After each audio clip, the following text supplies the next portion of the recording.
강아랑의 정치톡 시간입니다. 1월 18일 시선을 집중시킨 정치 뉴스 만나보시죠. 오늘의 첫 번째 정치톡, 벼락 팬덤입니다. 지난 일요일 이른바 7시간 통화 녹취 일부가 지상파 방송을 통해 공개되면서 파장이 이어지고 있는 국민의힘 윤석열 후보의 부인 김건희 씨. 예상했던 한 방은 없었다라는 평가 속에 일부 발언을 두고 여야 공방이 오가고 있죠. 그런데 방송 후 한 가지 눈에 띄는 현상이 나타나고 있습니다. 바로 김건희 씨 팬카페 회원 수가 급증했다는 소식인데요. 약 한 달 전 한 온라인 커뮤니티에 개설된 팬카페 건사랑의 회원 수가 지난 15일만 해도 200명 초반에 머물렀는데 방송 이후 10,000명을 넘어서 500% 넘게 폭증했던 겁니다. 게시글 역시도 1, 2분 단위로 새로운 글들이 계속 올라오면서 그야말로 벼락 인기가 터진 모습인데요.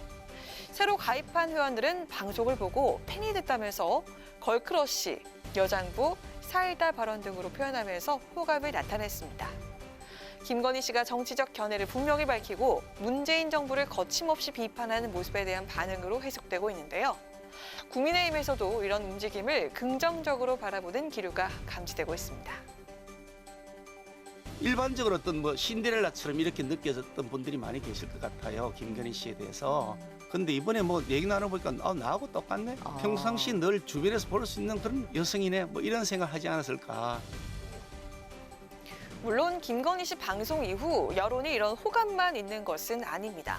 미투 논란에 관한 언급이나 통화 당사자에게 선대위직을 제안하는 내용을 두고 부적절하다, 최순실 시즌2라는 반감도 나오고 있는데요. 당 차원의 공개적 입장 표명을 자제하던 민주당도 오늘은 최순실을 거론하면서 저격에 나섰습니다. 직책도 없는 후보 부인이 캠프 인사, 언론 관리, 집권 후 계획까지 서슴없이 말하는 모습에서 예비 최순실의 모습을 봤습니다. 윤핵관은 무당이고 왕윤핵관은 부인 김건희였습니다. 통화 녹취록 공개 이후 팬카페 회원 급증이란 뜻밖의 현상으로 이어지고 있는 윤석열 후보 부인 김건희 씨. 이번 벼락 팬덤이 과연 대선 전국에 또 하나 변수가 될지 좀 더 지켜봐야겠습니다. 이어서 오늘의 두 번째 정치톡은 뼈아픈 말, 뼈아픈 오판입니다.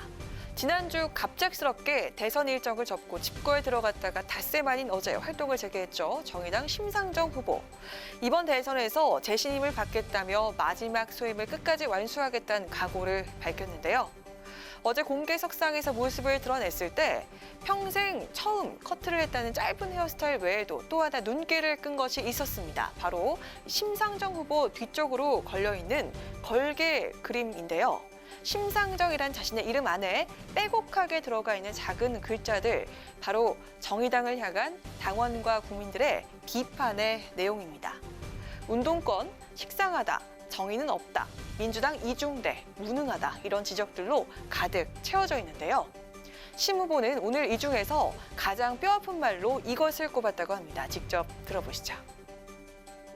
정의 없는 정의당이죠. 지난 선거제도 개혁의 실패, 그리고 그 이후에 당이 보여준 실망스러운 모습, 그렇게 누적된 불신이 전혀 이렇게 회복되지 않고 있다. 연동형 비례제를 통과시키는 과정에서 사실은 이제 이른바 조국 사태가 또 겹치기도 했고, 그 과정에서 진보정당의 가치와 원칙이 크게 흔들렸죠. 네. 그때 그 실망감, 그것이 이제 정의당에 대한 기대를 거두게 되는 큰 계기가 됐다고 생각합니다. 지금 생각해도 제가 20년 정치하면서 가장 뼈아픈 오판이 아니었나. 정의 없는 정의당이란 말이 가장 뼈아프다. 심상정 후보는 조국 사태 과정에서 진보 정당으로서의 가치와 원칙이 흔들렸다고 인정하면서 자신의 정치 인생 가운데 가장 뼈아픈 오판이었다고도 밝혔습니다. 그러면서 진보 정치의 본령을 회복하는 대선을 치르겠다고 다시 한번 의지를 다졌는데요. 뼈아픈 성찰로 다시 돌아온 정의당 심상정 후보. 과연 잘라낸 머리만큼 많은 것을 비우고 확실한 변화의 계기를 만들 수 있을까요? 지금까지 강아랑의 정치톡이었습니다. 안녕하세요. 강아랑입니다. 더 많은 정치 뉴스를 보고 싶으시면 화면 오른쪽을 눌러서 구독해 주시기 바랍니다. 항상 저희 국회방송 뉴스엔을 시청해 주셔서 대단히 고맙습니다.